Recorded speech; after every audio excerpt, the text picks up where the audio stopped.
बटवृक्ष तले बसिछंती जणे वृद्ध बयस पाखापाखि 70 टपिलाणी। जेतेबेले देखिबे एठी ही तांकु पाइबे ना किछि अभियोग ना अभिमान। देहरे गेरुआ वस्त्र आउ खाली पाद, खाइबा पीबा चिंता नहीं। केतेबेले माटी उपरे बसी पड़ंती तो आउ केतेबेले जरीटाए पकाई ता उपरे बसी ध्यान करंती।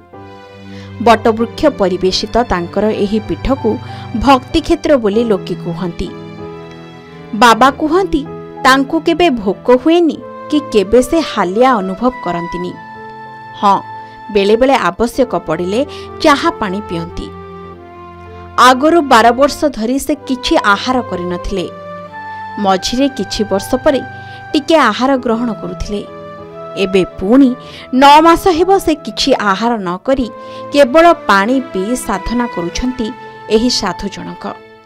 तेबे जरिया नदी कूଳରେ एक बणुआ जगारे केवल भगवानଙ୍କ भरोसारे बटवृक्ष तले रहुछंती से। जाकजमक ठारू दूररे कटक जिला महांगा बुदुकुनिया गाँव बेस निरोलारे आश्रम करी रहुछंती राम बाबा।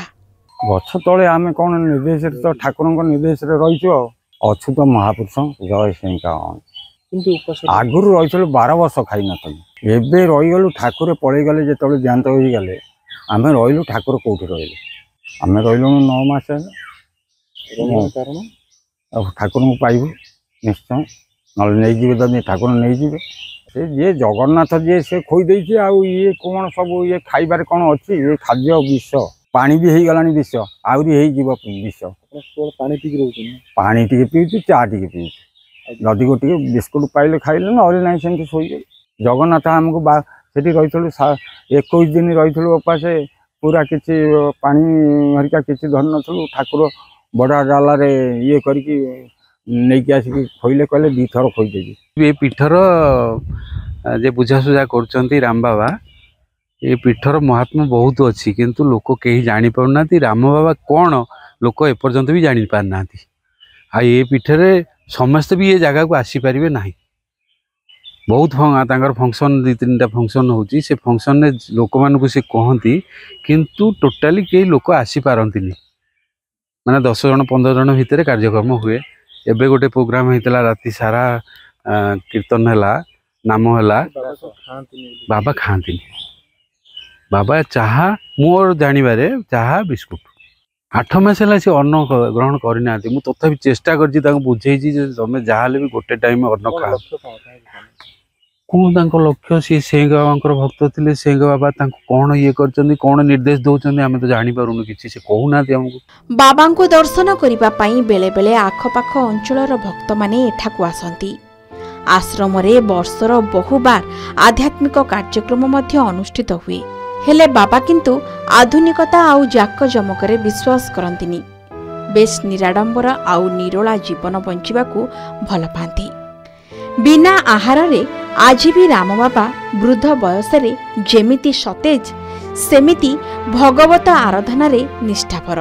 बाबा को हम छोट बेले देखुछु कोन करंती ये हमर जो सेंका थिले से तांकर गोटे रथ थाए से रथ को गोडे रे माने खाली पाद रे चाली चाली चतुर्दिग बुलाती जोटी आमर जो सत्संग हुए प्रवचन हुए ये सेठी नहीं पहुँचाती।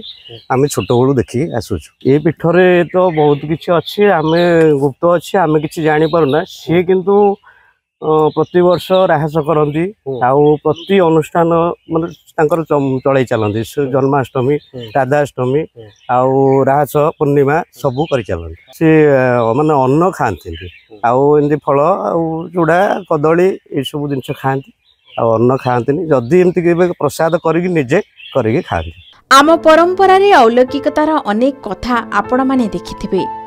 अनाहार रे अनेक साधु सन्थ एबे भी आराधना करुथिबा देखिबाकू मिले। जदिओ राम बाबा संपूर्ण अनाहार रे रुहंती कि नाही ताहा तो स्पष्ट कहि हेबनी, तथापि तांकर एभली आराधना अन्यमानंक ठारू तांकू पृथक करे।